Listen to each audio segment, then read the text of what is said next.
Good morning, everyone. It's about 9:58. We have 2 minutes before we're getting started.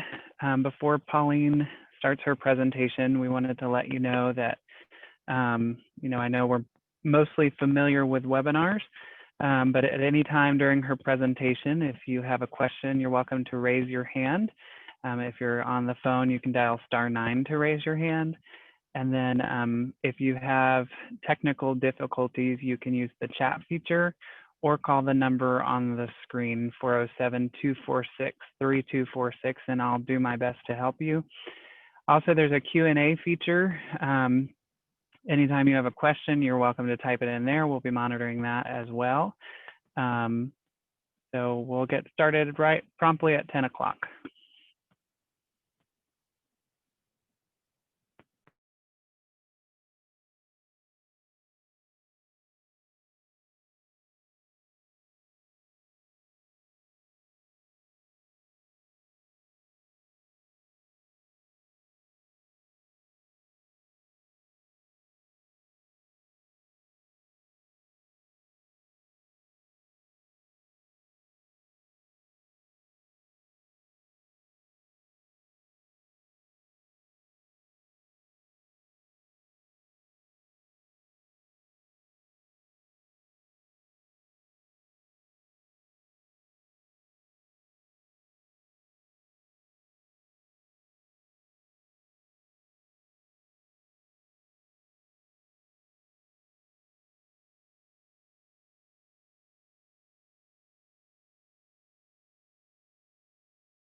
Good morning, everyone.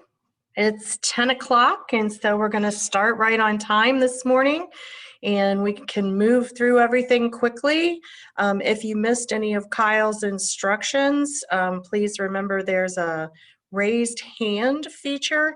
Kyle will be monitoring that and call on you, and he will unmute your mic if you have a question in the middle of the presentation.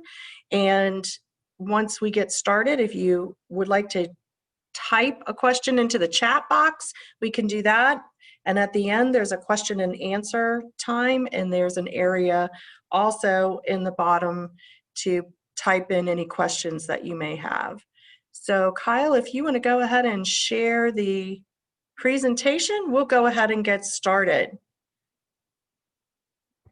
Just want to introduce myself to everyone. My name is Pauline Eaton, and I am the City of Orlando's Main Street Coordinator for Orlando Main Streets. Our organization was founded in 2008, and we currently have 10 Main Street districts in the City of Orlando that we work with. Previously to coming to Orlando, I ran the State Main Street program for the state of Ohio for 6 years. And before that, I was a Main Street director. And a volunteer and a downtown business and property owner. And I've also been a government official. So I've worn every hat in Main Street that you can wear. And so I kind of tend to look at everything from all sides. So we're gonna go ahead and get started. This one? Okay. Today we're gonna talk about organization.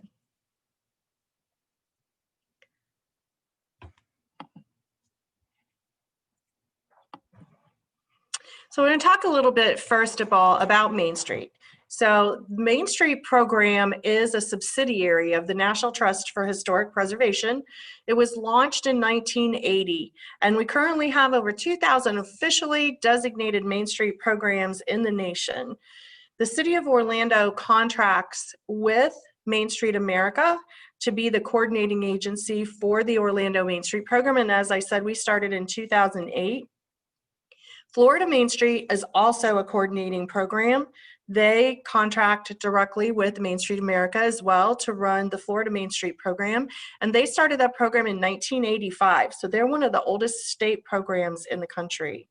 Orlando is the first citywide Main Street coordinating program in the entire southeastern United States. And there are only 4 of us in the entire country. The other 3 are Baltimore, Boston, and Washington, D.C. Everything that we do in Main Street is centered around what we call the 4-point approach. And that is Main Street America's trademarked philosophy and program that we all use. So that 4-point approach starts with organization, which focuses on creating a strong foundation for a sustainable revitalization effort, which includes cultivating partnerships, community involvement, and resources for the district. Promotion positions your commercial district or your downtown as the center of the community and the hub of economic activity while creating a positive image that showcases what your community's unique characteristics are. Design is enhancing the physical and visual assets that set the commercial district apart. The look and feel of everything and how it functions is all under design. And then economic vitality focuses on capital, incentives, and other economic and financial tools to assist new and existing businesses, catalyze property development, and create a supportive environment for entrepreneurs and innovators that drive local economies. So in other words, the economic vitality point is all about the highest and best use for properties, as well as entrepreneurs and business. So Main Street means business. We operate under guiding principles, and that is that what we do is comprehensive. It's also incremental. So in other words, we don't start with the very largest projects first. We do incremental growth. It's a self-help program. We teach our Main Streets how to do what we do, but we don't do it for them. The volunteers are the people who actually get the work done. We build partnerships. We focus on our existing assets and how to enhance them. Everything that we do is quality, and we try very hard to make sure that our downtowns and business districts are in tip-top physical shape and that everything that we do is of top quality. We focus on changing perceptions that people may have of our areas. Oftentimes, downtowns or central business districts will become places that are kind of left and people don't care about them and they don't keep them up. And so we work very hard to make sure that if those are the kind of perceptions that people have, that we work to change those. And then we're implementation oriented. In other words, we are nonprofits that just don't have meetings and complain about all the issues and the problems that we have. We focus on solutions for those problems, and then we work towards implementing them.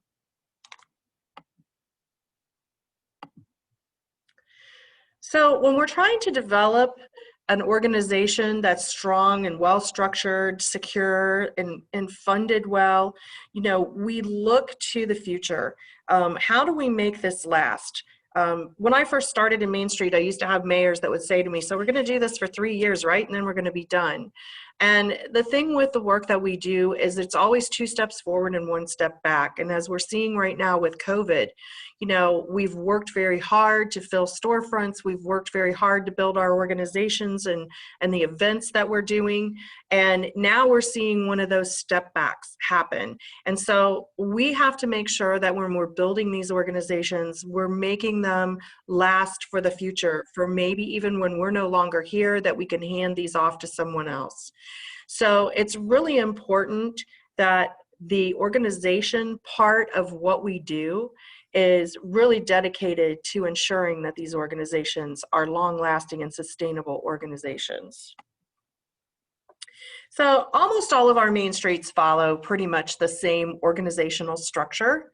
They are all nonprofit board of directors driven. Some of them might be 501c3s, some might be 501c6s, some might be 501c4s. They all have different financial structures. However, the board of directors is the organization that oversees everything.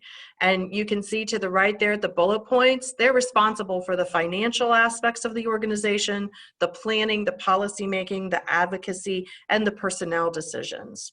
Oftentimes, not always, but sometimes there is an executive committee, which is typically made up of the officers. That can be president, vice president, secretary, and treasurer, or some of our organizations may only have 3 officers. Some may have different officers, but it's typically 3 or 4 people on the executive committee that are the officers.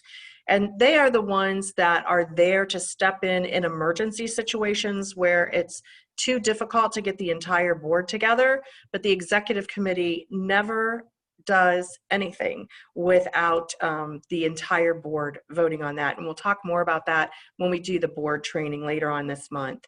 The executive director then works for the board of directors. That person is under their direction and their authority. The board of directors is their employer. Then we talk about the 4 points, and you can see under each one of the 4 points what the responsibilities are for each of those 4 points. And whether you use a committee structure or whether you use a project-oriented structure, we still need to make sure these 4 points are covered in all the work that we do. So today we're just going to focus, rather than read this slide to you, we're just going to focus on the volunteer part, and you can see there that, or the organization part, excuse me, and underneath there, the organization committee or the organization component is responsible for volunteers, for communications, for public relations, for fundraising, and for advocacy. So when we're building these organizations, it's said that the largest group of people are the people who don't know you yet. And so they're outside of our circle of influence. And what our responsibility is to move them through this circle. And we want them to know us. So our outreach in the community and across our downtowns and business districts is to make sure that everyone in those areas know who we are and what we do. Then we try to move them to the point where they support us. And that's, do they support us financially, or do they support us physically in volunteering, or both? And then we try sometimes to have advisors. Not everyone, and especially today, wants to be on a committee. Not everyone wants to come to meetings, but they may want to help and they may want to be available. And some of our Main Street organizations have advisory boards or advisory committees. The only caveat I always tell people is make sure if you have asked people to serve in an advisory capacity that you actually utilize them, because oftentimes we'll find people that are fabulous resources and we ask them to help and to be an advisor, and then we never seek their advice and we never have a meeting to pull them in to actually advise us. So make sure that you do that in some way, shape, or form. And then if we do have committees, or if we have projects or task forces, we want to try to get those supporters to where they will move on our committees. And our committees should actually be the place where people learn about our organizations, that they learn about Main Street, they learn about the culture of each one of our organizations, so that they are actually the feeders for our future boards. Those are the first people that you want to call on to move into the capacity of being a board member. Now, we like to have board members serve, and then we like to have them rest. And some of your bylaws may say they serve 2 terms, they serve 2 years, whatever it is, and then we ask them to step off the board and take a rest. If they have led as a president of the organization or in another capacity, we always want them to step out for a year. Now, that doesn't mean we want them to move all the way out of this circle back to people who don't know us or who aren't engaged with us any longer. Absolutely not. Those people who have been former board members, they have a great wealth of information and knowledge that we don't want to have leave our Main Street organizations again. So what we try to do is have them move back into committees or into an advisory role, or in some other capacity where they're still connected to the organization and we can still utilize their expertise and their knowledge, but that they are maybe not always coming to meetings again. And then oftentimes we'll have board members that after they sit out for a little while, they want to come back on again, and we really encourage that to take place. So what are the organization committee's responsibilities? The organization committee plays a key role in keeping everything working and in good shape, and attracting new people constantly to the organization, and attracting money. So I always say friend raising and fundraising. So to succeed, this committee has to take responsibility for that. They are helping the board find ways to raise money. They're managing the volunteers, they're promoting the program. And here I want to say, often we get boards that get confused about the difference between the organization committee and the promotion committee. So what we want to remember is the organization committee always promotes the organization. The promotion committee promotes the district or the downtown. And so that's the major difference between the two that we have to remember.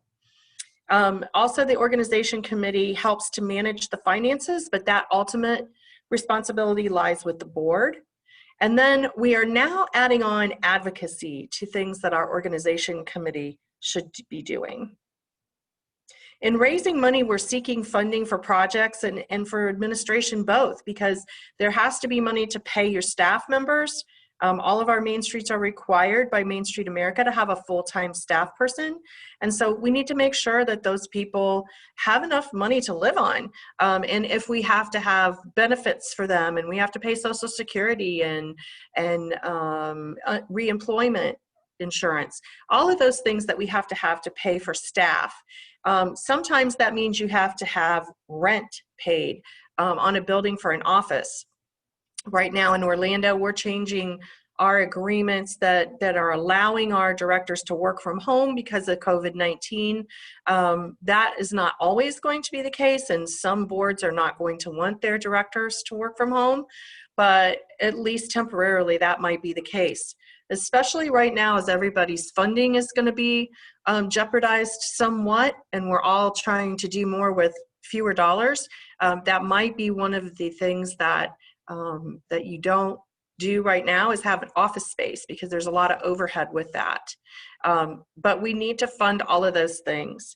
We need to look at donations and memberships and sponsorships and investments, and maybe for a while, we need to look at how those are different than they were in the past. We need to find other funding sources. The local government should be giving some kind of funding to every Main Street program. And business owners, property owners, local industry and stakeholders, and also area residents. And there should be a place for all of them. And then when we get back to it, special event fundraisers are always a good source of funding. And maybe for the next 4 months, we're not able to do those. Maybe for the next year, we're not able to do those in the way that we used to do them. But at some point, we will be able to do them again.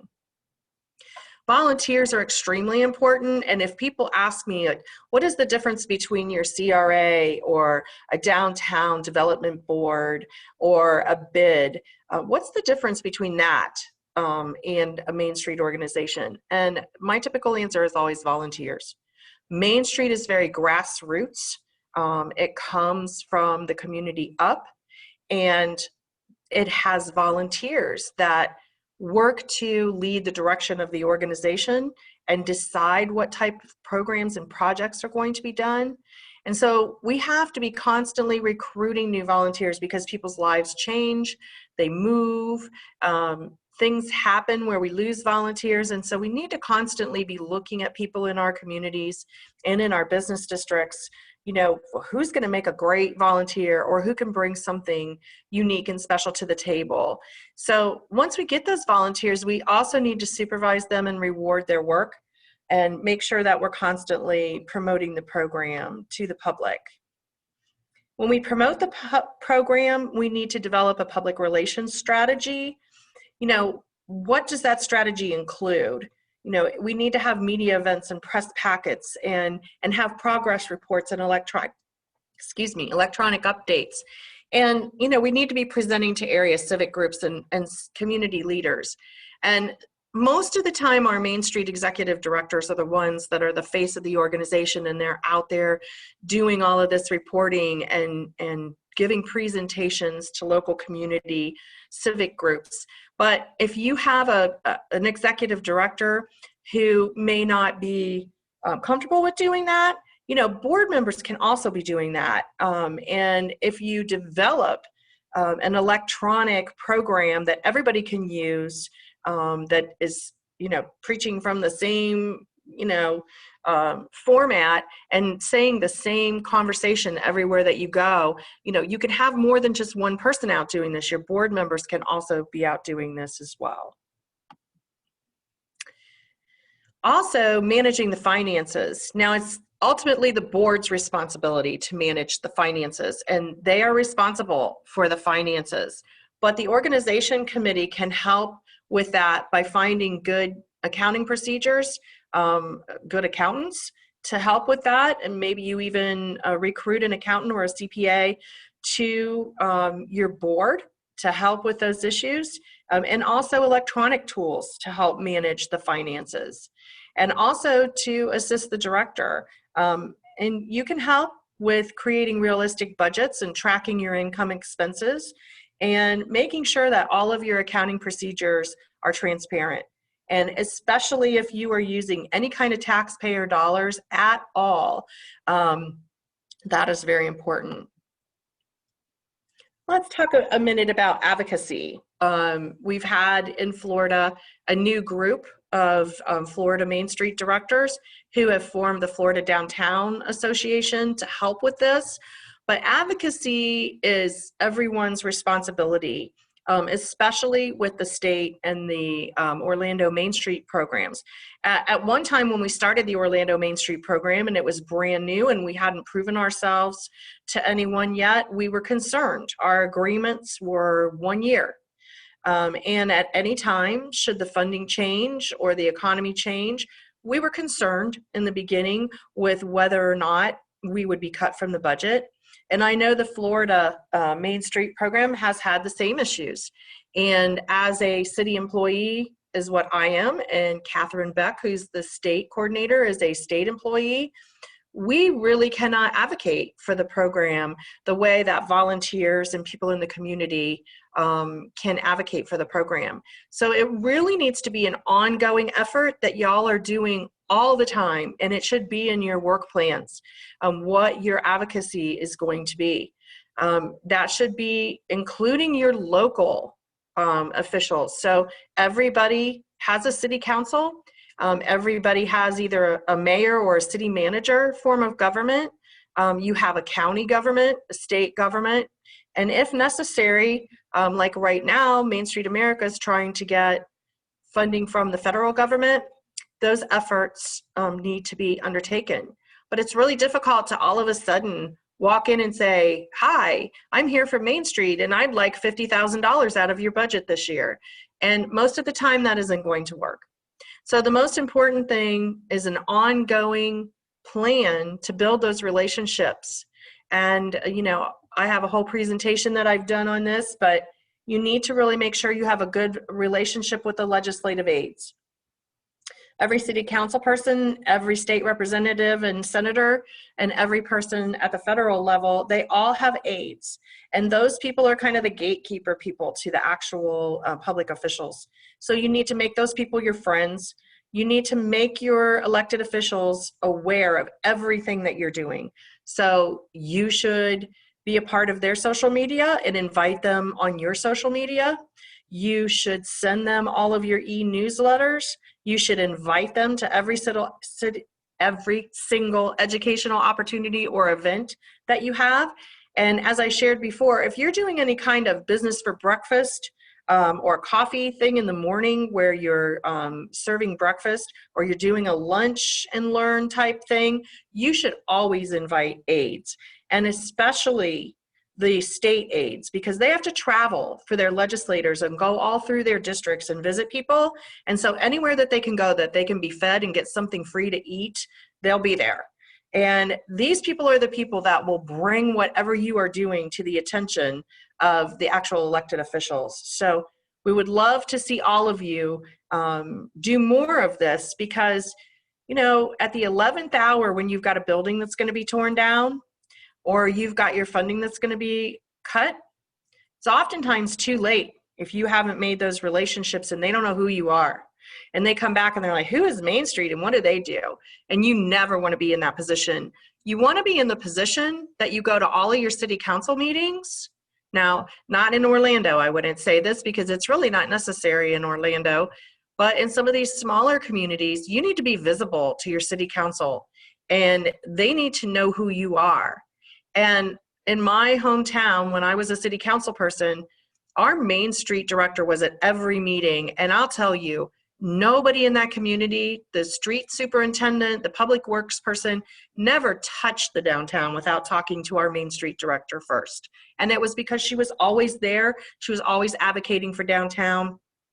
She was always forming those relationships and everyone knew her And so she was the person who was the expert on downtown. And that's the position that you all want to be in. So what does that mean for the role of our executive directors? So one of the biggest things our executive directors do is they serve in an administrative capacity. Unfortunately, most of our Main Street programs across the country don't have the funding to have more than one staff person. If you do have more than one staff person, you are very lucky, you're very blessed. So that means that the executive director is going to have to do administrative work. You're the ones who are going to have to do the reports, the press releases, all of those kinds of things, all of the public relations work, that's going to fall on the executive director. Now, if you can get volunteers to help with those, if you have somebody who's really great at writing press releases and can help, that's wonderful. But the executive director is always the person who's going to have to make sure that you coordinate those efforts and that those things get out where they need to go. Work plan coordination. I tell all of my directors, they are not to write the work plans. Executive directors should not write them. The organization does not belong to the executive director. The board of directors is in charge. The committees are in charge. They need to write those work plans. So the executive director's role in that is to assist in the development of those work plans, making sure they get done. You're kind of gently nudging your volunteers. You're helping them. You're sharing with them any tips that you have, any trainings that you've taken on how to do work plans. And then you are coordinating the implementation of them. So when you go to the meetings, you're making sure at the committee meetings that people just aren't sitting around talking about what happened in the community yesterday. They're actually going through these work plans as their agendas, and they're actually keeping people accountable. Did you do what you said you were going to do in your work plans? And the director should be helping, making sure that that is happening, okay? They're actually the person who is helping with all of the volunteer management. Usually the volunteers are going to check in with the executive director. You're the person that's always there and always in charge, so they're going to come to you for direction. You should be monitoring and evaluating everything in the program and sharing what you find with your board of directors. And then you should be a resource to your board and to your committees. I like to say the executive director should not be running the board meetings. They should not be taking minutes at the board meetings. The secretary of the board should be doing that. They should not be running the committee meetings. The committee chairs should be doing that. Now, I tell my executive directors that if they're a talker like I am, it's pretty hard to talk and write at the same time. So I always recommend that the executive directors do take the minutes at the committee meetings, because that turns over the control of the committee meeting to the volunteers. And you are not talking the entire time and running the committee meeting, but you're taking the notes and making sure that everyone has those minutes for the future. The committee should be running the committee meetings.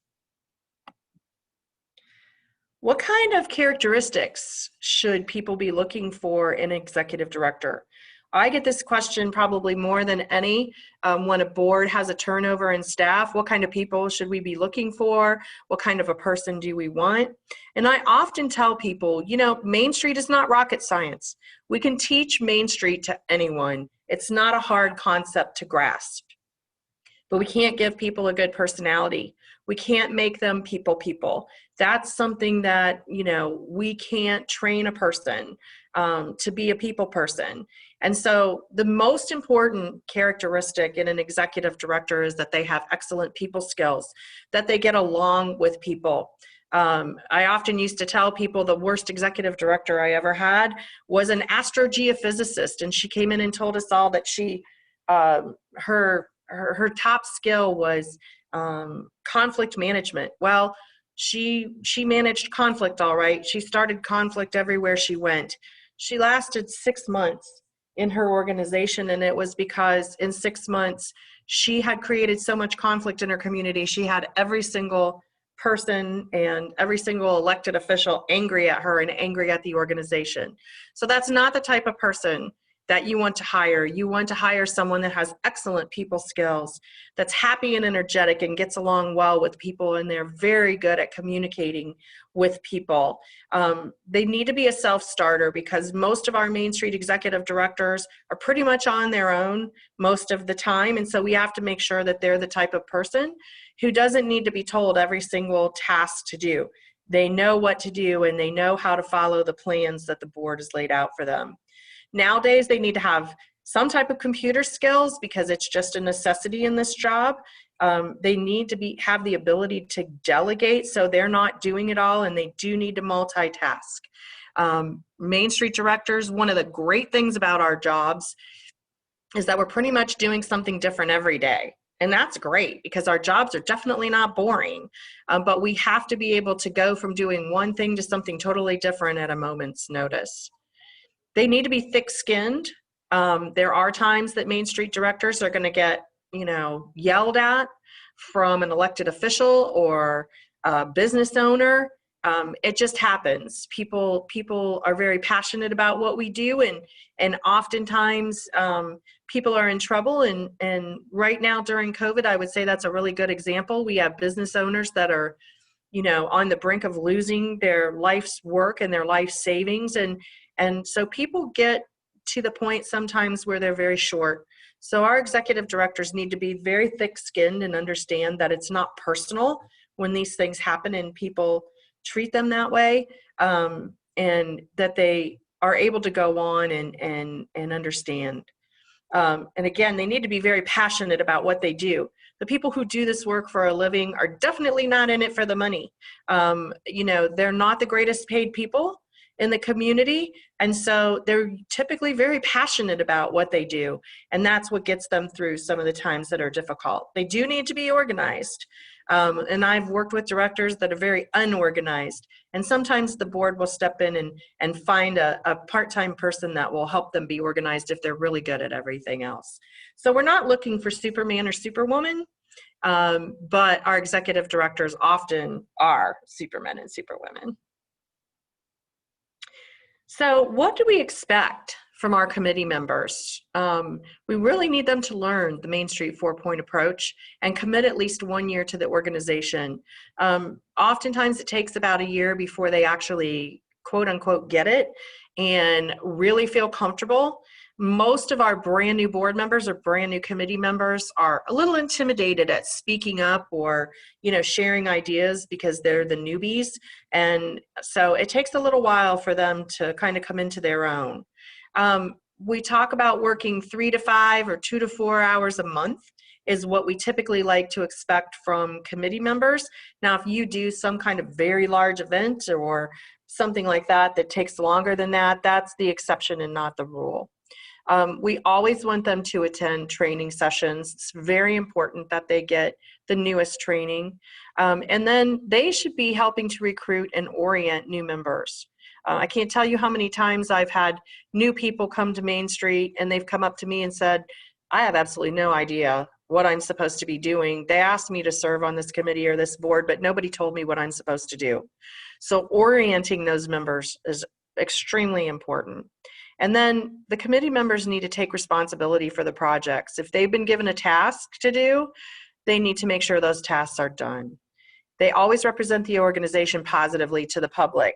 And I have seen Main Street organizations where the committee members don't agree on something or the board doesn't agree on something. And, they can argue in those meetings and, be respectful of each other's opinions and then take a vote, and the majority rules. And then if you didn't agree with what they're doing, when you're out in public, you support whatever that decision was that was made.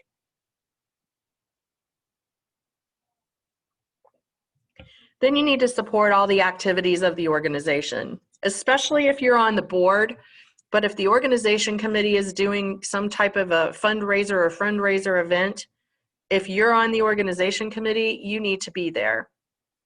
And then you need to use the annual work plan.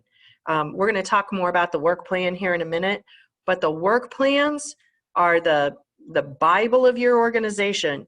You should be following what is in those work plans, and you should be updating them regularly, and you should be using them at every single meeting. So let's talk a bit about that planning. Everyone should have a mission statement. And your mission statement should say who you are, what you do, and in some cases, who you are not. That's what a mission statement is. And every single thing that you do in your organization should be put up next to that mission statement. Does this meet our mission? Does this match our mission? Is this who we are and what we do? And if you can't say yes, then you need to say no to doing whatever that is. Then everybody should have a vision. We're going to talk in a minute about what the difference is and what a vision statement should be, but you all need to have that vision statement. And then your program of work. Program of work is one of the requirements for national accreditation. And it isn't something that you do at the last minute to turn into Kathy or I so that you get accreditation. It's something that is a living, breathing, working document that you should be using all the time. This is a really good quote I like. It said that people who don't know where they're going will get there in no time. So if you don't plan, how do you know that you're getting there? And how do you know you're meeting your goals and your achievements? So here's a little more about the vision plan. It's where you're going, or where you want to be, where you want to end up. It's the preferred future for your district or downtown. And it should be an inspiring statement. It should have consensus, developed by a broad cross-section of your community. So you may have to do some survey monkeys, or you may have to do intercept surveys at events and ask people in your community, what is it you would like our downtown or our district to look like when it's finished? If it's ever finished. But what would you like it to be? What would you like it to look like, feel like? And then use significant improvements when you're talking about, what are those improvements? Do you want to have a park? Do you want to have green space? Do you want to have transit? What type of uses do you want to see in our area? And then pick specific sensory language that you're going to use in a vision statement. So, back in the beginning of Main Street, we used to hear all of these mission statements. They all sounded the same. We're going to be a district that uses the 4 points, and it's going to be a great place where people live, work, and play. Like, it doesn't say anything about who you are, and it doesn't say anything about your vision for the future. So make sure it's very specific to you, and then do a reality check for your annual activities. Are you actually doing projects and events that are helping that vision come to fruition? Are you moving in that direction? So here's an example of the difference. So here's the top vision statement. It says, to foster a spirit of community teamwork and to strengthen, revitalize, and broaden the economic base of the community while improving the appearance of the downtown area and promoting and marketing whatever community as a vibrant place to visit, work, shop, play, and live. Did that create any word pictures of your mind, in your mind? Does that tell you, other than the blank, filling in the blank, what community you're in? Does it say anything unique? So listen to the bottom one. Capitalize on Deltaville's mill history to develop a strong cluster of specialty sewing, tailoring, and cloth aftermarket businesses that will employ at least 500 people, very specific, and create downtown housing, again, very specific goal, and community serving businesses for the new workers. Do you see the difference? So once we have the mission and the vision statement, then we develop a work plan around those two things and the transformation strategies. Now, we're not going to talk today a lot about transformation strategies. That's a whole training in and of itself.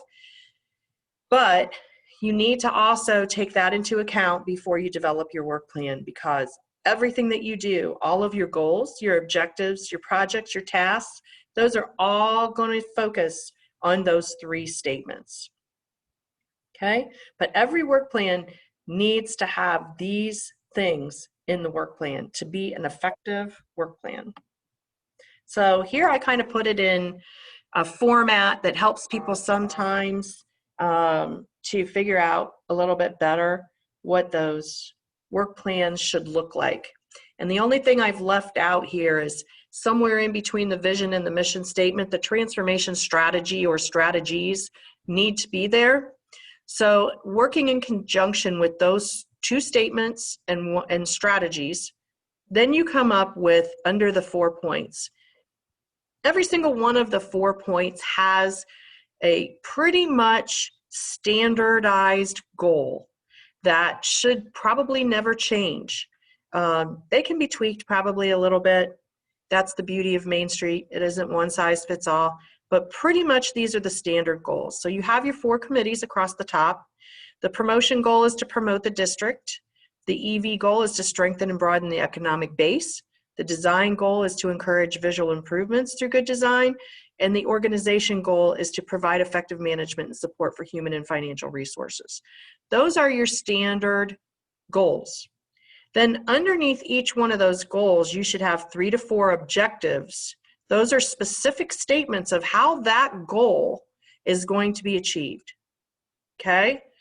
And then underneath the objectives is where your projects come in. And you can have 8 to 10 projects. But just remember, every single one of those projects, which are specific activities that result in tangible accomplishments, and they should all be tasked out. And that means down to the infinite detail, every single little task that has to be done to make sure that you can complete that project needs to be tasked out underneath every single individual project. So here's just an example of a promotion committee work plan, and the activity is to produce a business directory. And you can see here they've tasked out all of those tasks that have to be done to complete producing a business directory. And then you have a member that is responsible for every single one of those delegated tasks.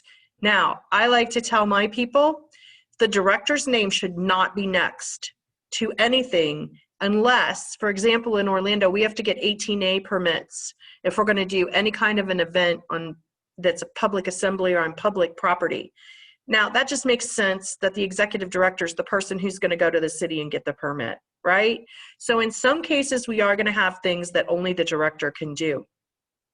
But you see in this example, there's only 2 times on there that you see the word committee used. Now, last week I was looking at my group's plans, met with my directors individually to do kind of a mid-year check to see how their work plans were going. And, you know, some of them had committee. And I'm like, is the committee actually going to do this all together? Who's actually responsible? Now, in one case, one of the committees had, you know, pick the judges for this particular task. Well, yes, the committee can do that and vote on the judges. So that could be a committee thing. Or the committee is going to work an event. That's fine. But you should not have the committee listed under individual tasks. It should be an individual committee member who is responsible. Name should be on there, and there should be a due date. Some of my people have a start date on theirs as well, but you always should have a finish date and a way to check off whether it's done or not. And then if there's a budget item that needs to happen, the budget is listed in there, because how does the board make the decision of whether there's money in the budget to do that project or not if they don't know what the cost of it is? So the committee needs to have the budget in there. What happens is the committee should take what they would like to do for the year. What are the projects underneath all of these projects that they would like to achieve for the year? And then that goes up to the board for approval. The board should approve every single project, and then they need to approve the budgets. And if there's not money to give this committee $2,260 for this business directory, then the board has to come back and negotiate and say, we only have $1,500 or $1,800 to do this project. So the committee needs to take it back and scale the project back to doing it for $1,500 or $1,800. And how do you do that? And so that's how it works. And then any of you that are on the board, I want to caution you that after that, the board gets out of it. So if one of your projects is to do banners, you don't have the board come back and design the banners and decide what the banners look like and what the color is and what the size is. Nope, that's what the committees do. And the board has to trust the committees to do that work under their authority. If the board wants to be involved in that work and planning, that's why board members need to volunteer for committees. We don't do committee work at board meetings. Here's a way to kind of take a look at the work that a committee has to do on an annual basis and kind of put it into a calendar. This can help the committees. It can also help your executive director and your board to see what all is going on an annual basis and to kind of track it. You know, if you've got too much going on at one time and you may not have enough volunteers to pull it all off, and you're really going to stretch your volunteer, human, or financial resources, maybe you need to plan that for a different time of year. We've got to spread the work out so we're not trying to get too much done and we don't stress out our volunteers or our financial resources. So here's some of the objectives for the organization committee. Number one is partnership building, or what I like to call friend raising. You know, during COVID, I sat in for one of our districts here and kind of served as their interim executive director for a few weeks till we could get them back on their feet because they didn't have an executive director. And I called a lot of the businesses to see how they were doing. And I can't tell you how many of the businesses were like, we don't know who that is. We didn't know we were in that district. Well, that organization has not done their due diligence in building those partnerships and fundraising, because the very businesses that are the heart of their district didn't even know they were in that district. So however that has to happen, maybe your organization committee and your board need to work together to do a block captain program. How many blocks does your downtown or your business district have? I have one of my groups that every board member is responsible for 5 businesses in their district. They're responsible to check up on them. They're responsible for going in and visiting with them. And a lot of our board members wear name tags that have the logo for their district on it. It has the board member's name, and if they're the president or the vice president or treasurer, or if they're just a board member, will say that on their name tags. And they wear those when they go in and visit with their businesses, so that that's a visual thing that shows these people that our business district is coming in, they're checking up on us, they're talking to us about our children, our dogs, our, you know, what is going on with your business, what's new. You know, these people need to feel comfortable with you and form relationships. And even though that is the day-to-day responsibility of the executive director, the board needs to be doing that on a regular basis too.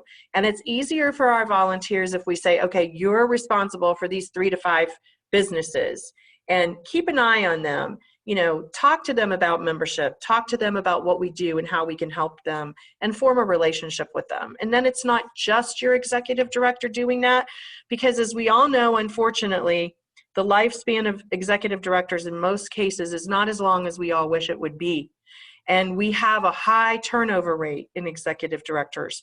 And so when they are gone, we don't want to lose those relationships with our businesses. We want to make sure that those go on. And so the board needs to be helping with that as well. Volunteer development, fundraising, public relations and outreach, and advocacy, as we already discussed. So what are the categories of fundraising that we should be looking at? And even today with COVID, and we can talk about this in the question section if you all have questions on this, Probably for the most of you, one of your biggest and foundational things is membership. Almost every single Main Street program has membership. And I have some of my districts that have suspended membership. Most of them that have are going to start doing it again on October 1st. Some of them have continued on with membership throughout COVID-19. And some of them have gone to their business members that the virus has not really affected adversely, but some of their businesses, the virus has actually helped their business to improve. And so they're still going to those members for support. Donations of any kind. When I was a Main Street director, I had Sprint on my board of directors, and we didn't have computers. We didn't have filing cabinets. In some cases, we didn't have desks.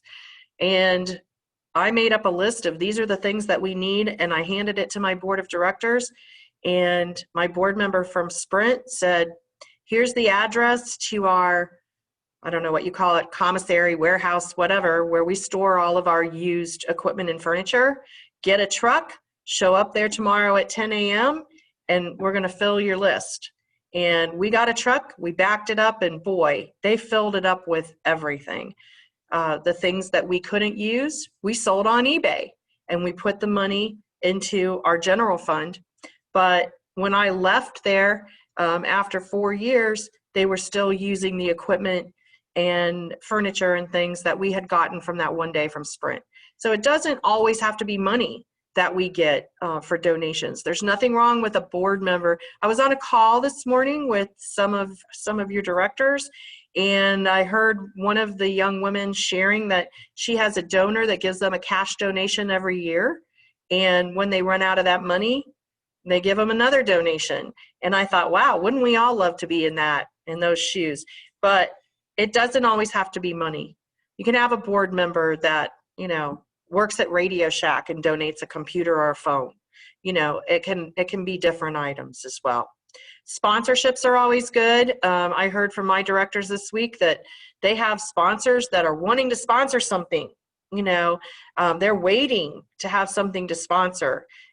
Right now, come up with ways that you can be creative with getting those sponsorships if you're not doing events. Back in Ohio, our Main Street program, the state Main Street program, actually charged Main Streets to be involved. We didn't give them money, they gave us money. And so in some cases, it was up to $3,000 a year that they have to pay to be in the Main Street program. And so a lot of our people would go to their local banks, lending institutions or mortgage companies, and say, how would you like to be our Main Street program's #1 sponsor and sponsor our Main Street membership into Downtown Ohio Inc. And their banks would pay that entire $3,000 and be their sponsor, and their name was on everything. So be creative with your sponsorships. It doesn't always have to be just for an event. Governmental support, you all should be getting some type of support from your local government.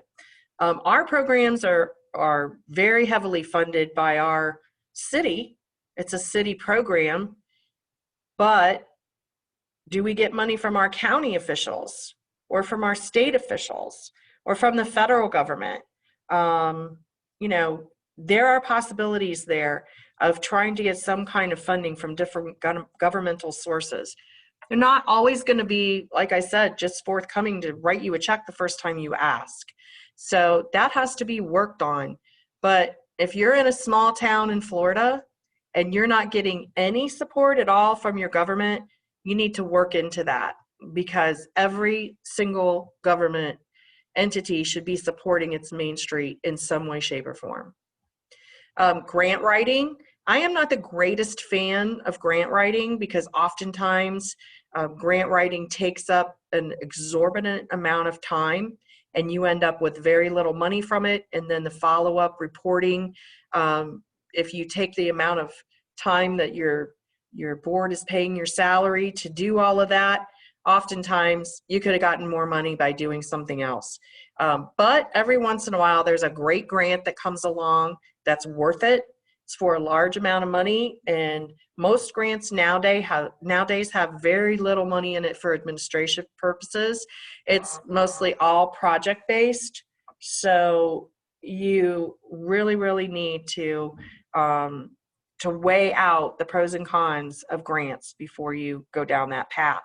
But if you have a great project that you're looking for funding for, sometimes you can find some great grant money out there. And then events, of course. If we're able to do those again, or when we're able to do those again, that will help.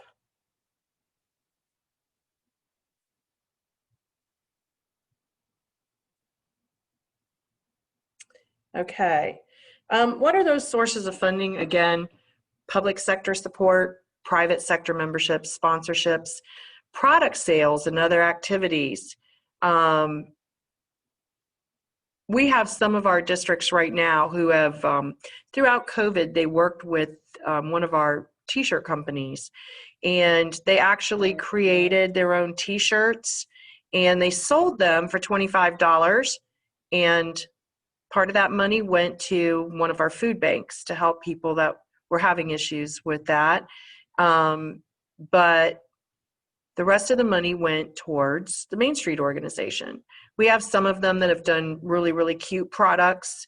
We have one district, the Milk District, who has a great name. And of course, they can come up with some great products and things based on that name.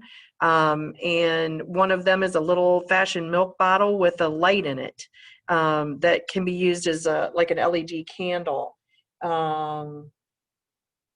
And so things like that you can do. But again, my caveat to all of that is that you need to be careful if there's a minimum order on things, and you have to order a lot and have your funding tied up, and they may not sell and they may sit on your shelves for a really long time.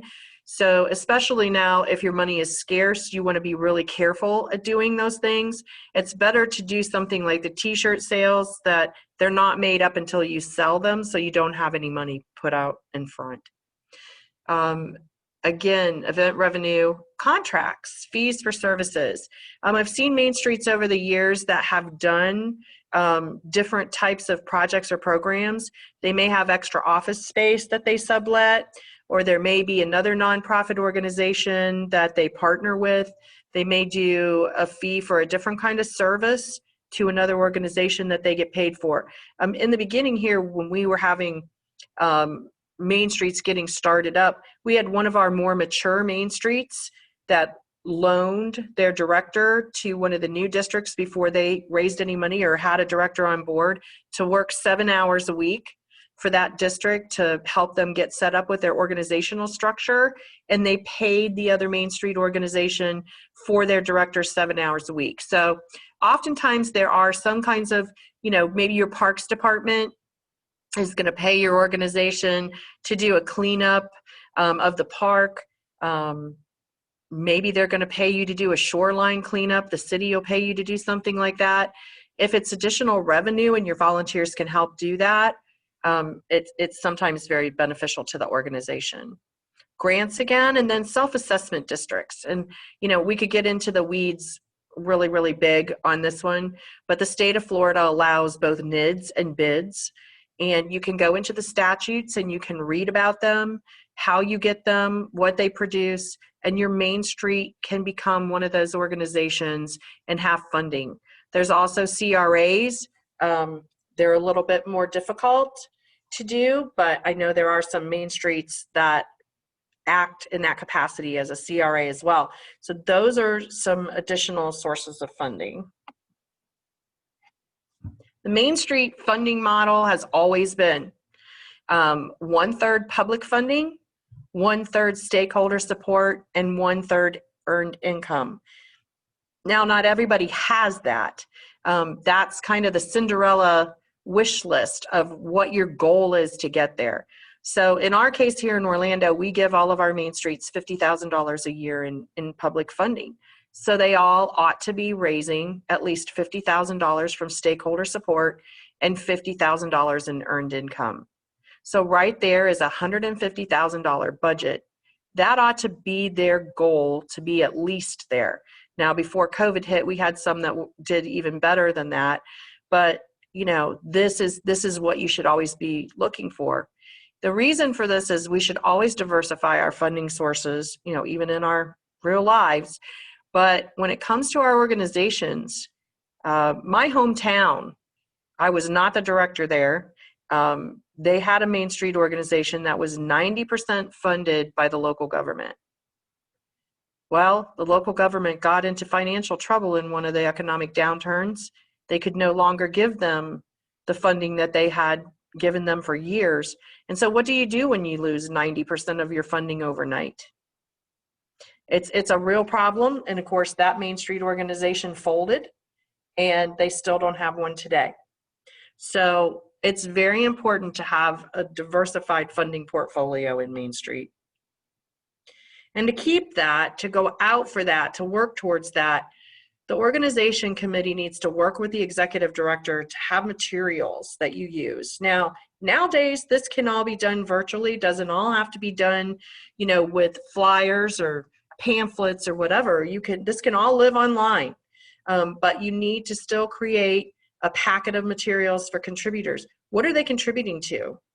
What are you asking them for?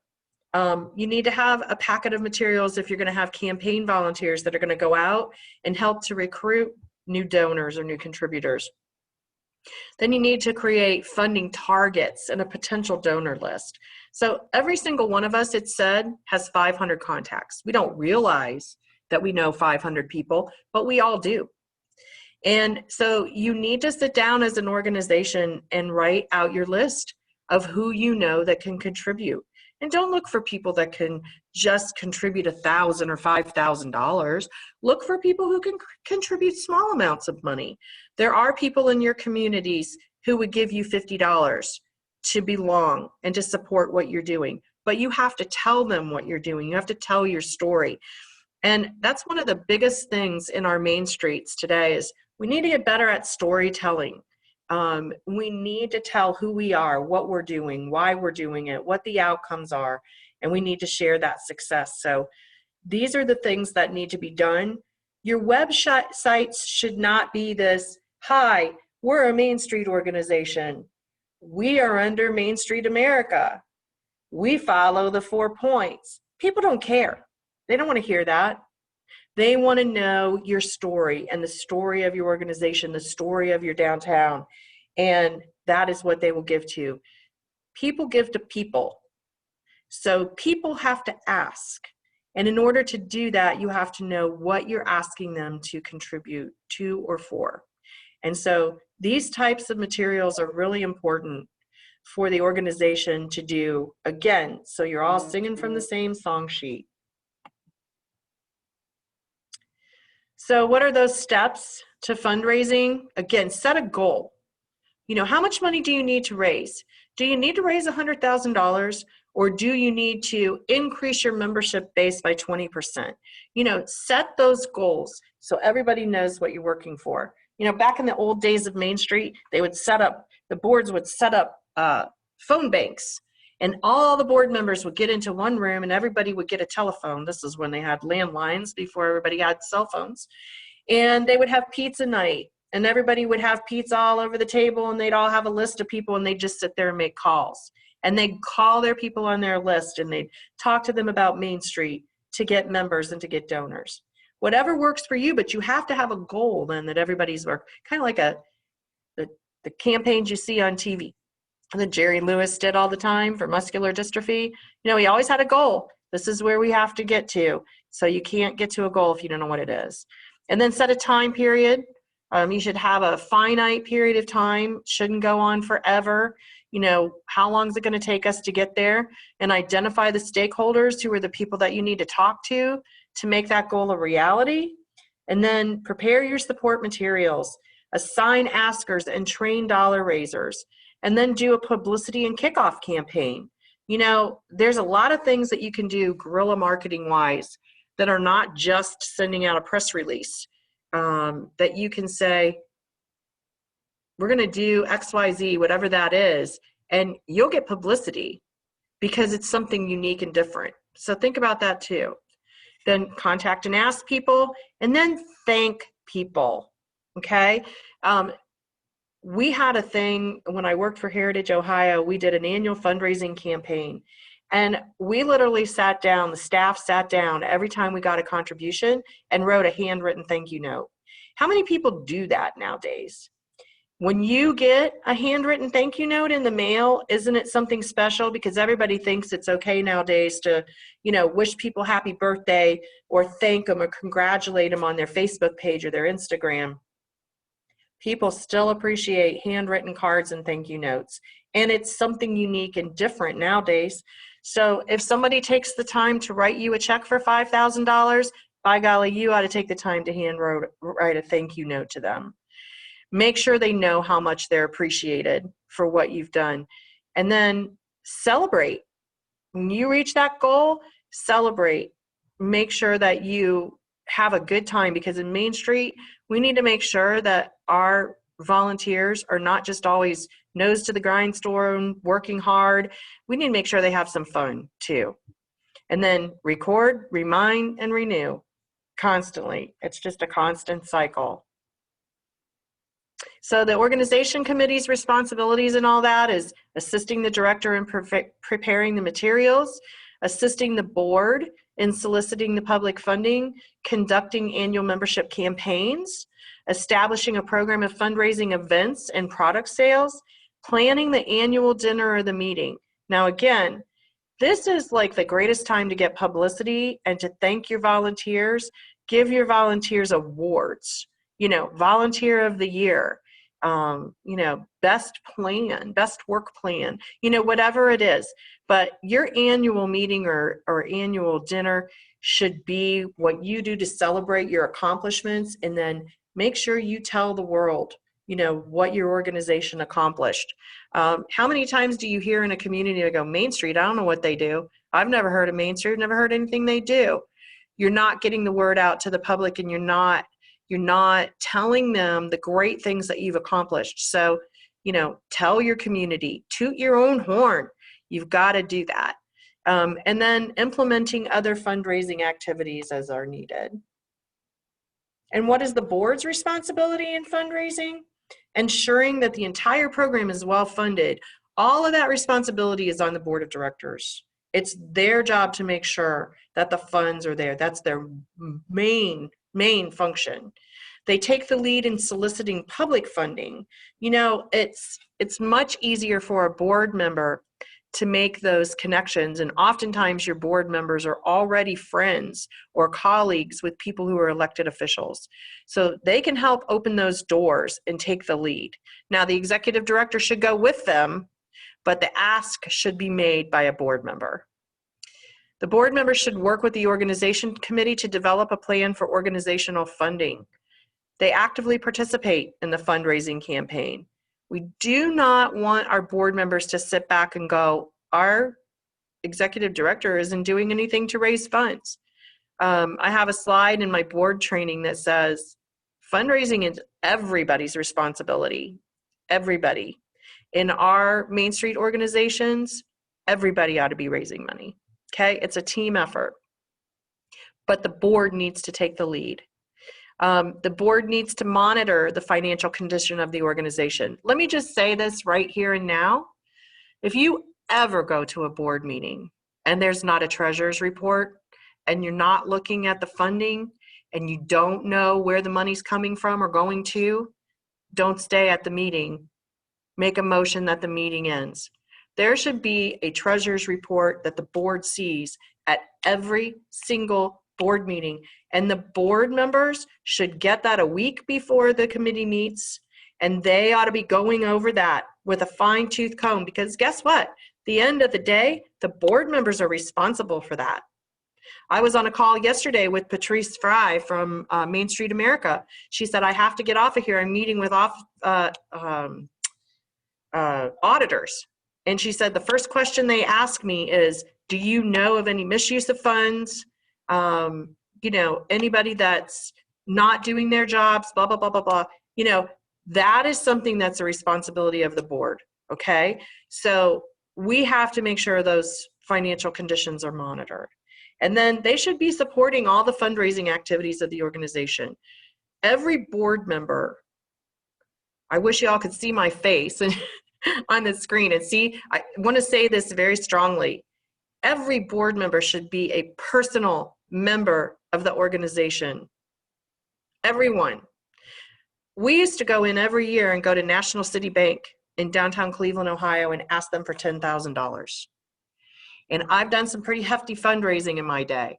And I've never had a large organization like that I went to ask for money from that didn't always ask me, is 100% of your board members? Because if your board members aren't going to support the organization, why should they? It always has happened. Okay. So even if it's an individual membership, when I came on board as the executive director of Main Street Mansfield in Mansfield, Ohio, I had 45 board members. Every single one of them was there representing a company. Like I said before, Sprint was on my board. GM was on my board. You know, I had all these major corporations on my board. They paid $500 a piece to be on my board. And then they had somebody from their organization that served on my board. But none of those 45 people were members that the membership came out of their own pockets. We instituted that. They had to be an individual member as well as their organization, because if their organization is paying $500 for them to sit on the board, that's their organization's input. That isn't their personal contribution. And they have to be all in and engaged and on board, both personally and financially. Okay? So just remember that. And then all of your board members should be supporting whatever activities that you do. I have some of my boards now that they have letters that the board members sign. They either have to personally contribute $100 a year, or they have to go out and raise $100, sell tickets to an event, get donations, sign up new members, whatever it is. But every board member is responsible for something. And then what is the staff's responsibility in fundraising? They should be serving as that public relation ambassador. They should also be going out and building relationships, which our directors ought to be doing every day, and wearing down that shoe leather and going and visiting businesses all the time. They're constantly building relationships. They need to make sure that the work plan is implemented. Just because it's not a director's responsibility to write the work plan doesn't mean that you don't pay any attention to it. You ought to be making sure that that work plan is implemented and coordinating with your committee chairs and your board members to make sure that takes place. You should be constantly recruiting new members, because if you're out visiting these people all the time, Main Street directors come across amazing people with amazing talents all the time.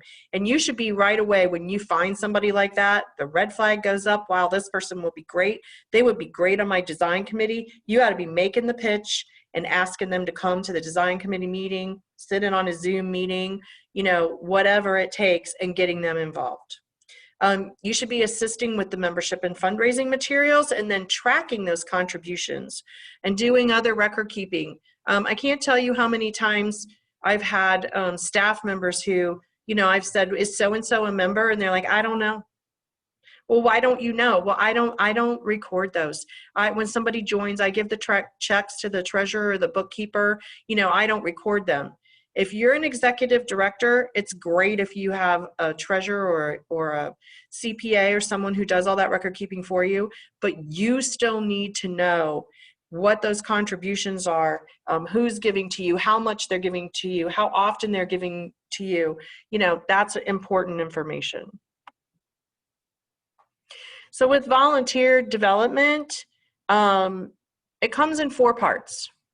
And I was trained to say ROTR.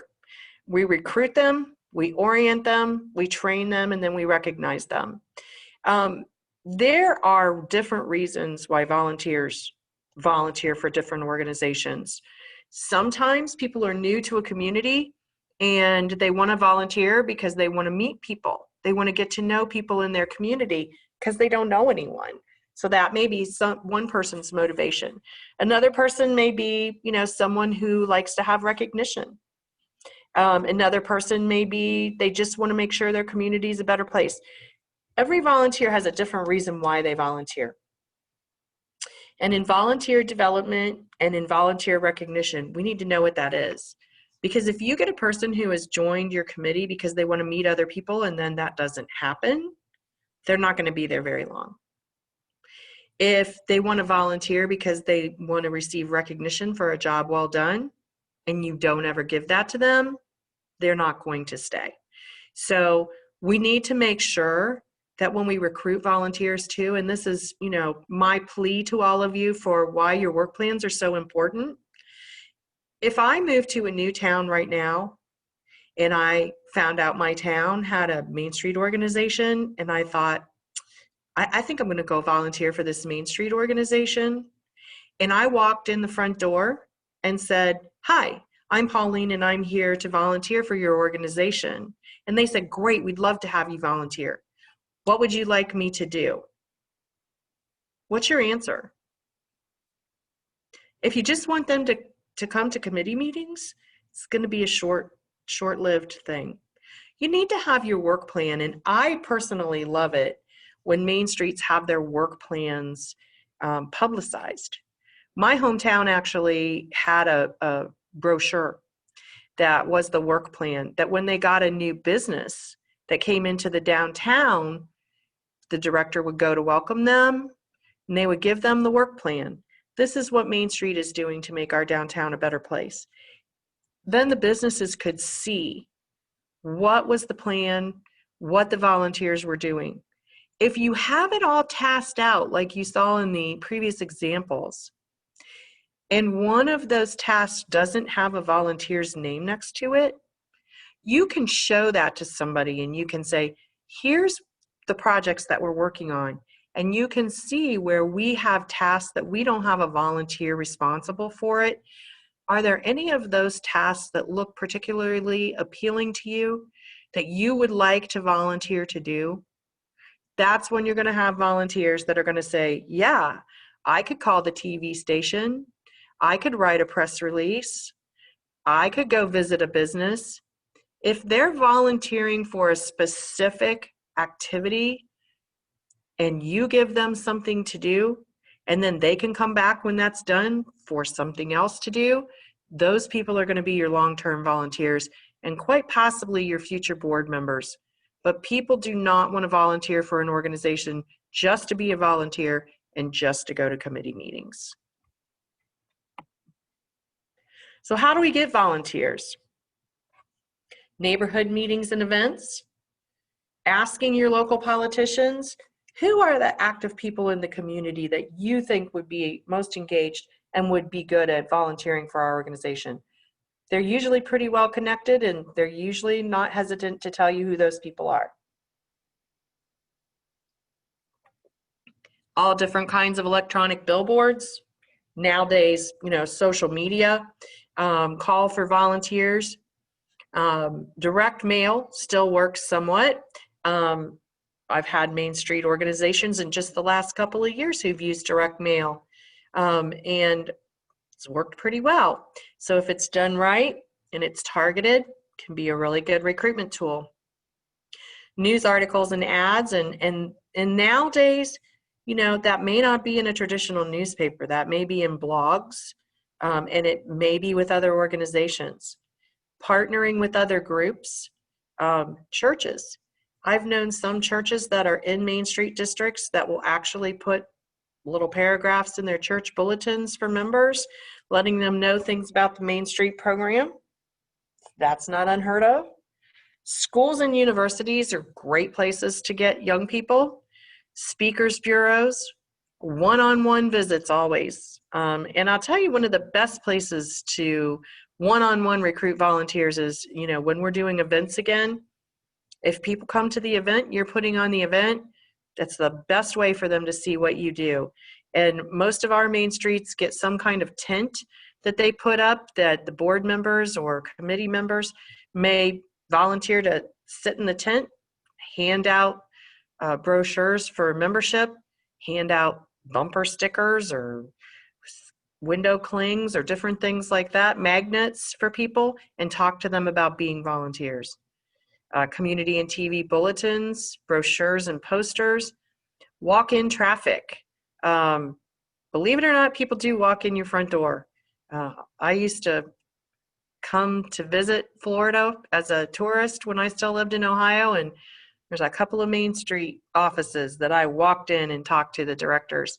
And, you know, people walk in, they see your sign, they want to know who you are and what you do. As I said, a booth at different community events, corporations. If you've got hospitals or other corporations that are in your districts or near your districts or a part of your community, oftentimes if you talk to them about their corporate communications, whether that's an electronic bulletin board of some sort, or if they do newsletters, they'll often allow you to put things in their newsletters. Neighborhood associations will let you put things in their newsletters or on their websites. And just as a little, you know, side thing here, if your social media hasn't liked every single neighborhood association, every single business association, every single civic group that's in or near your district, you're missing out on an opportunity to connect them with your social media accounts and make sure they know what you're doing and you know what they're doing and figuring out ways you can work together. And then there's a website called volunteermatch.org, and that's a place to look for volunteers as well.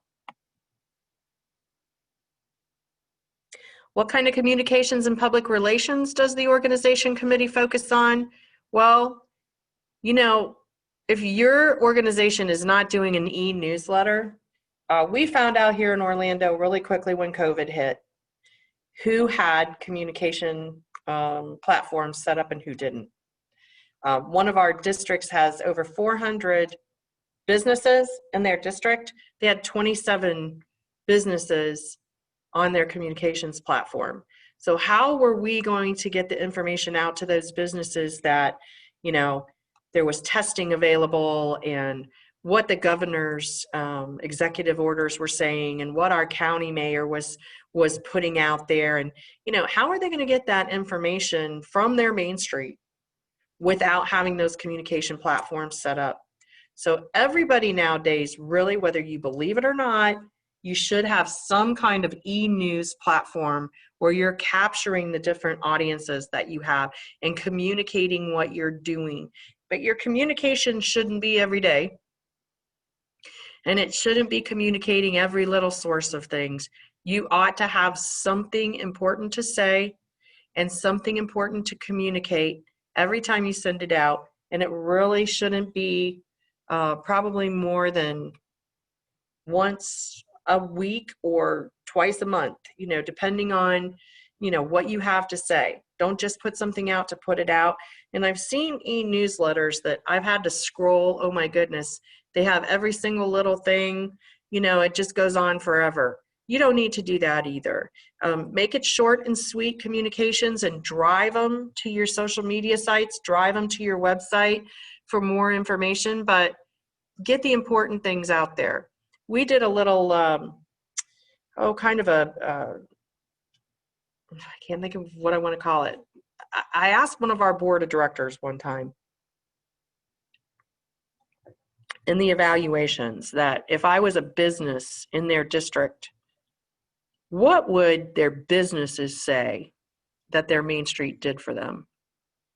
And it was really interesting what the board members told me. And then when I asked the businesses that were on the board, what is it you would like to see? The most important things you would like to see your Main Street do for you. Now, as I went around and did 10 evaluations that year, I asked every board and I asked every group of business owners those same questions. And the thing that came back as a consensus from the business members of what they wanted from their Main Streets, it went like this. We want some kind of e-newsletter that communicates to us what's going on in our Main Street. We want to see a great website that draws people to our downtown or our business district, that tells about all the great things that are there and connects us all together. We want them to recognize a business of the month where there's a social media campaign that draws attention to that business, tells about the business both in the e-newsletter, pictures on social media, tells all about our business. That's what we want. And then we want events that draw people to our district. Those are all things that are important to your businesses, that you are focusing, the efforts that you're doing, the campaigns that you're doing are focused on them.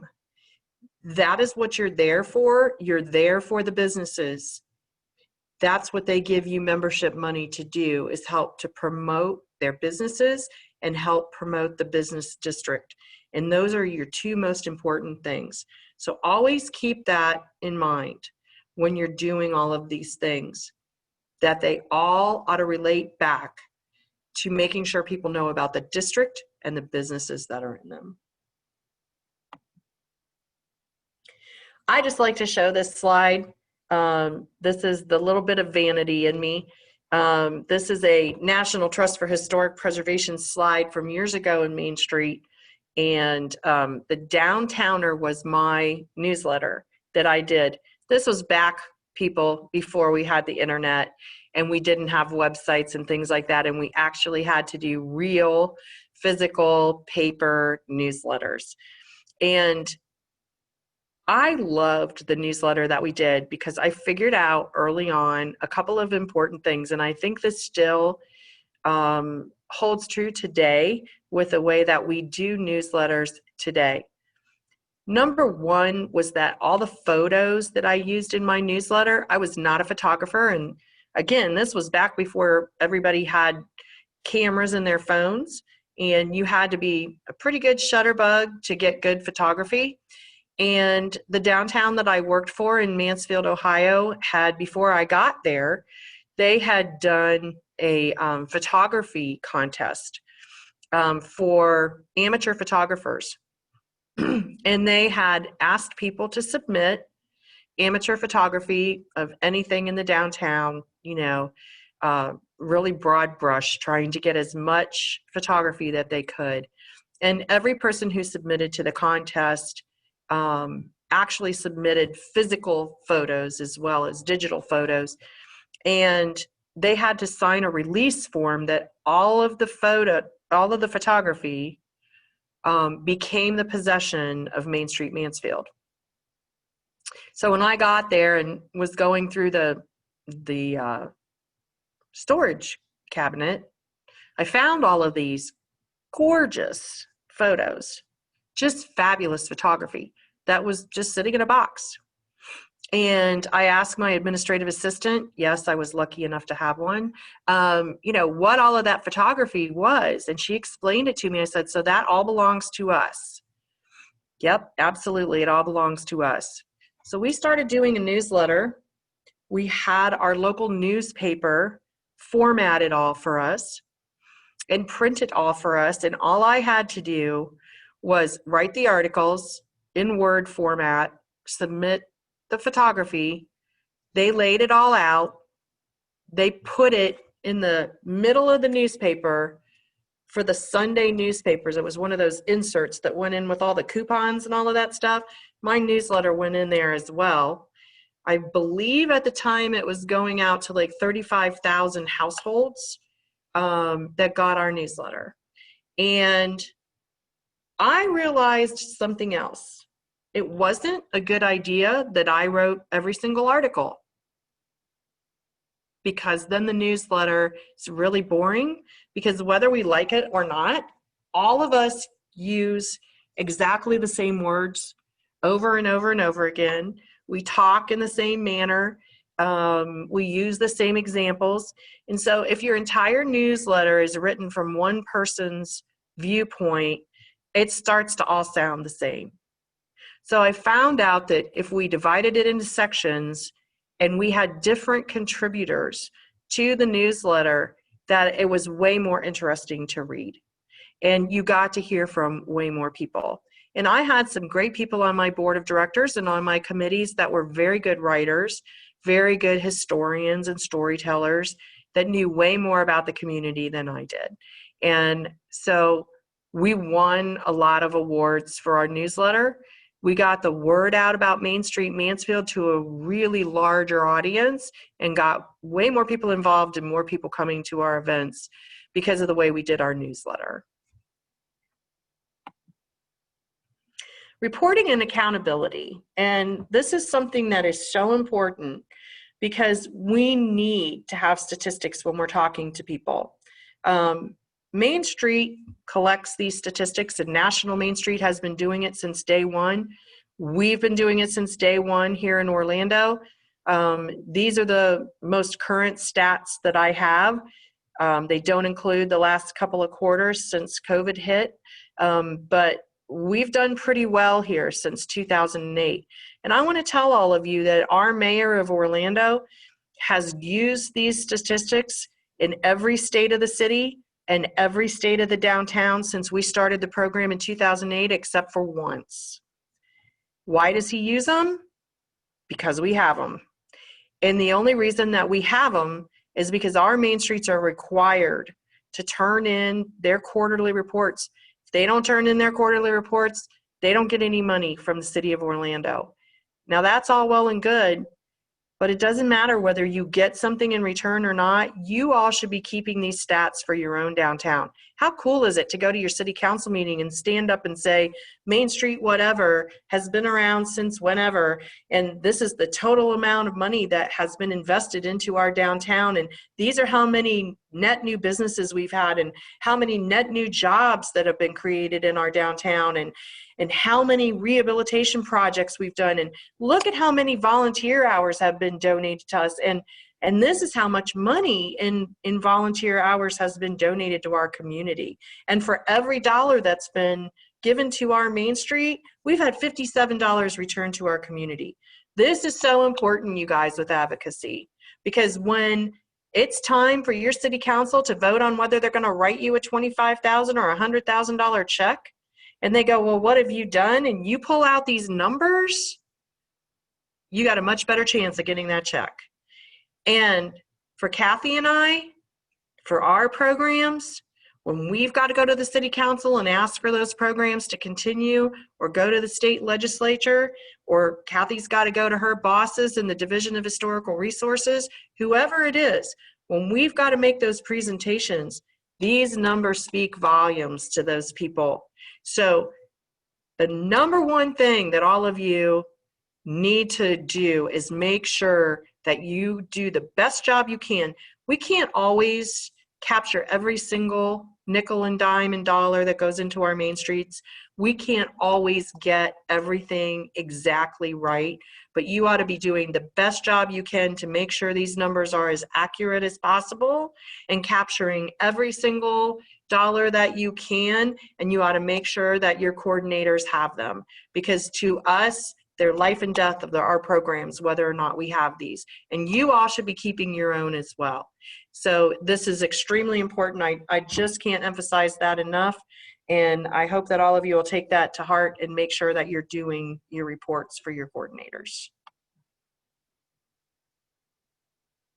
The resources that we have in Main Street are both human and financial. Personnel is extremely important, and when we do board training, we'll talk a lot more about personnel responsibilities, but those have to be managed.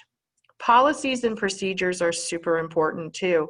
How much money can your executive director spend without board approval, if any? What type of things can they spend money on? I got a lot of horror stories I could tell about that, by the way. If you don't have policies and procedures in place, people don't know what they can do and they don't know what they can't do. And so we need to make sure in our main streets that our board of directors sets those policies and procedures for human and for financial resources. And then making sure that our budgets and our reports are accurate, they're done annually, they're done timely, and that they're looked at on a regular basis, okay? And that's all that I have for you in the presentation. We've got just about, I believe, 25 minutes left to have questions. So Kyle, if you can take the, Absolutely. There is a question and answer feature that you can use to type in a question. If you'd like to ask a question, you can also raise your hand and you can ask your question out loud. The raise hand feature on the phone is dialing *9. Our first question is from Erica. She said, what's the best way to initially get involved, via Orlando Main Streets or the specific neighborhood? That's a great question, Erica. And Orlando Main Streets and probably Florida Main Streets as well do not utilize volunteers. We are kind of the oversight organization for all of the main streets. So the best way to get involved is choosing whatever Main Street program you feel is the best fit for you. You know, whether you're in a community like DeLand or Wauchula, or if you're in Orlando, we have 10 different neighborhoods. You know, choose which one of those organizations that interests you the most, and then get in touch with their executive director and ask them how best you can get involved. Kyle, can you take our logo down, and hopefully I can see some of the people out there? I don't know if that works or not, but if it can. They're in the attendees list. Okay. I can't see their pretty faces. No, not in the webinar platform. Darn. The next question is from Mark. It's, as a new board member with Main Street St. Cloud, does St. Cloud fall under Orlando Main Street? No, Mark. Only the main streets that are within the city limits of Orlando are in the Orlando Main Street program. St. Cloud is in the Florida Main Street program. And I wish we could see Catherine's face. I believe she's on here. But Catherine Beck is your state coordinator, and you would fall under that program and whatever their guidance and state statutes are for Florida Main Street.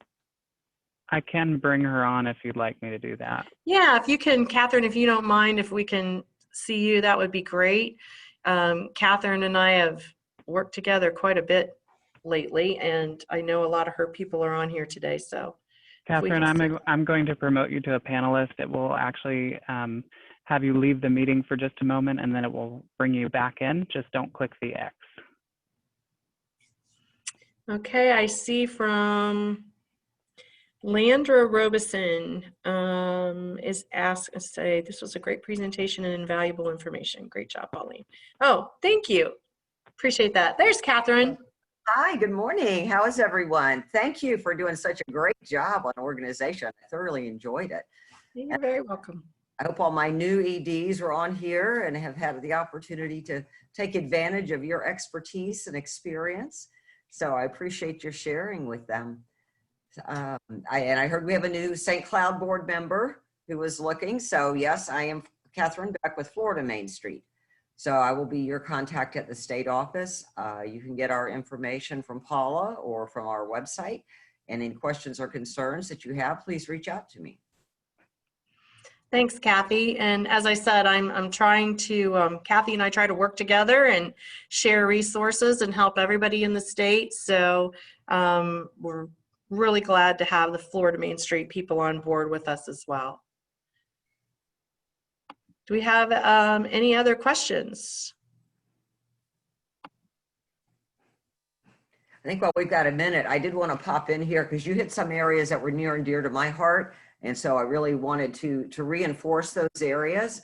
And the first one was on the financial side of things, particularly for your board members that are sitting on here. Pauline made the point. Financial transactions are your responsibilities as board members. So you need to understand what you are seeing every month in that financial statement. You should receive an itemized financial accounting every month. Don't take an expense, a cumulative expense number. You need to understand what was paid for, to whom it was paid, why it was paid, and make sure that the board had authorized those expenses. Because at the end of the day, you are responsible for that. And we can't tell you how many board members go, oh, well, I didn't know. And there have been instances of that. So please, if you are new board members, be cognizant of that, be aware of that. EDs, it is your job to make sure that everything is very transparent that goes to your board and that they understand and they are utilizing best practices. And that's actually one of the areas that as Florida Main Street will be probably in January presenting on is best practices in a financial environment, because things happen and you just need to be aware because you are responsible. The other thing was the advocacy portion, and thank you for bringing that up, Pauline, and to the new EDs and new board members. We need your voices. We need your support. You need to be involved. Your local officials definitely need to know who you are. They need to know what you're doing. They need to know why Main Street is important to their community, but more so even at a state level, because there are a lot of state representatives who are unaware of what Main Streets are, what they do, the benefits to their communities. So you need to have those conversations and make sure that either they or their aides are engaged with you and know the work that you're doing and why it matters to our state to have our community strong. And the work plans, thank you. Work plans are so important. And particularly for you board members, those work plans are important because it's going to tell you what your job is, what your role is, what your expectations are. Make sure that you're on track. You know, and projects go off track, but if you know they're going off track, you can correct that.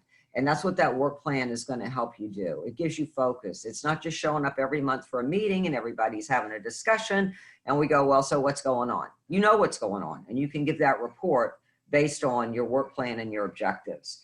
And then, Pauline, you said when it's finished, and we know downtown is never finished. Right.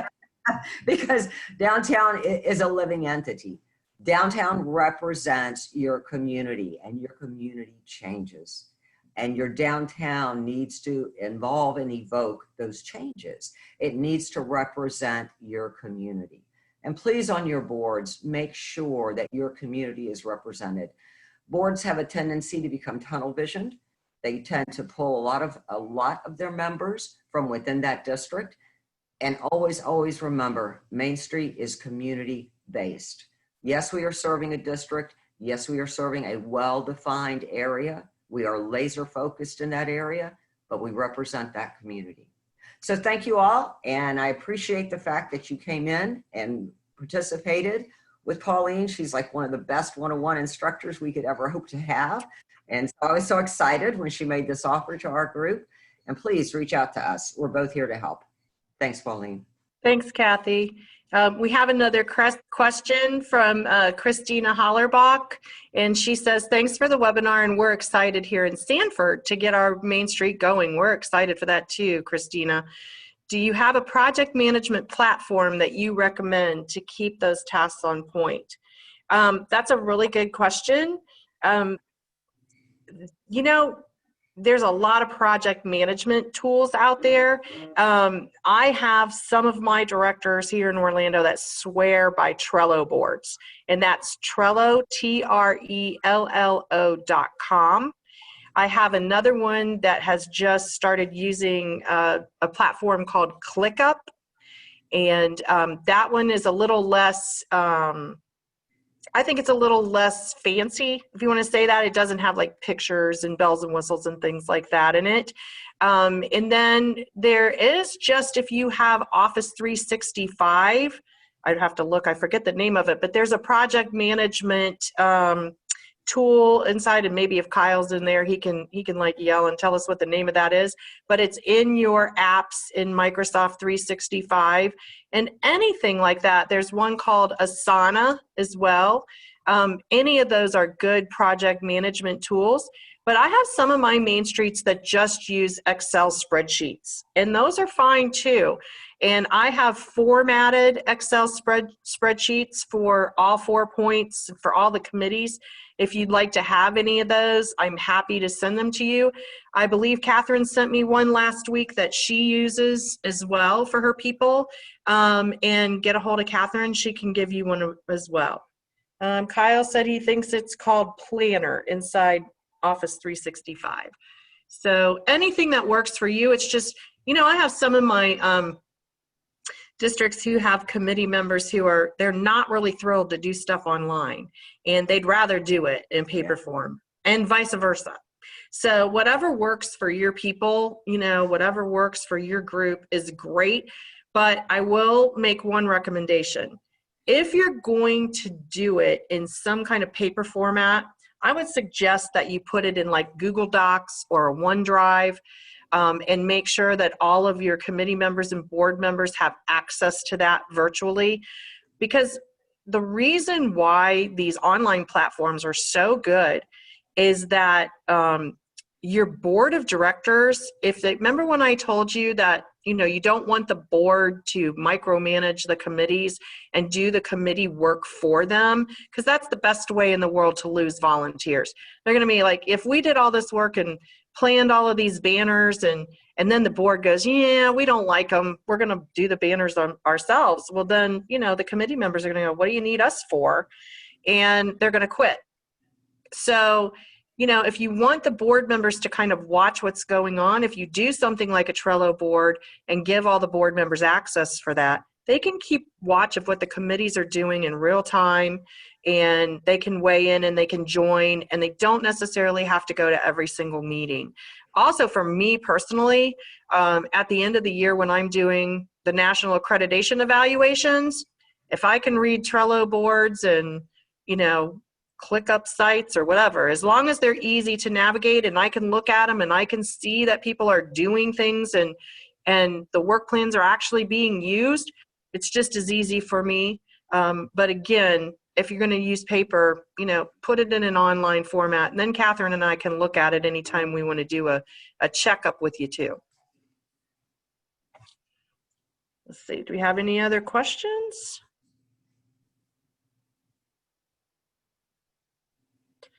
Christina, if you email either Catherine or I, either one or both, we're both happy to send you things. And if you need our emails, you can get those off of our websites really easily if you don't have them. Anybody else? Okay, Kathy, she's going to contact you from Sanford. Yeah, that's fine. Yeah, that's fine. That's great. Okay, so if nobody else has, oh, I see something else. Let's see. Oh, that's Laura. Hi, Laura. That's great. Okay. If nobody else has any questions, I'm sure if you think of any questions later, Catherine and I are both available. That's what we do. You're not bugging us, calling us, or emailing us, asking for questions. That's our job. This was recorded, and Kyle will be, as soon as the recording is ready, he'll be posting that on our social media, but we'll also let it live on the Orlando Main Street's website. I believe that's orlandomainstreet.com is the site. And if you have other people that are on your organization committees that weren't able to attend the webinar today, please feel free to share the link with them. They can watch it whenever it's available for their time frame to do that. And it would be good for the volunteers to be able to watch it in their own availability. Just to let you know, if you don't, go to, you're welcome, Pamela. If you go to the Orlando Main Street's Facebook page or any of the Orlando Main Street Facebook pages, we have all of the upcoming trainings. I believe we have one a week for the next couple of weeks. So we have design, promotion, economic vitality, and then at the end of the month, I'll be doing a board training. And my board training is pretty intense. If you have new board members, please have them attend. We'll get them trained and up and running really well. And I'm going to be working on an new executive director training. Hopefully I'll have that sometime in October. And Catherine asked me if I would have our planning division do a training for y'all in October on the importance of working with your city and county and regional planners and what they do and how that's different from what your design committee does and how they can work together. So I have our planners here at the city working on that. And I believe we're going to talk to our permitting department about doing a planning for us as well that I think will be really valuable for everyone. So if any of you have any other training sessions now that we've found this webinar platform, we're happy to try and do our best to put together trainings or to invite other trainers if we can to share in the webinars and share things with you. So if you have ideas or you'd like for us to do anything else, please feel free to send me an email and let me know, and we'll do what we can. I know everybody's struggling right now with their financials and their event status and all of those things. So hopefully we're coming to the end of this thing soon, and we'll get back to life as we used to know it, or at least what our new normal is, right? So if nobody has anything else, thanks everybody for coming today, and thanks for sharing with us, and best wishes to you all. And Kyle, you can stop the recording. Have Thanks, a great Mark. week, everyone. Bye. Bye.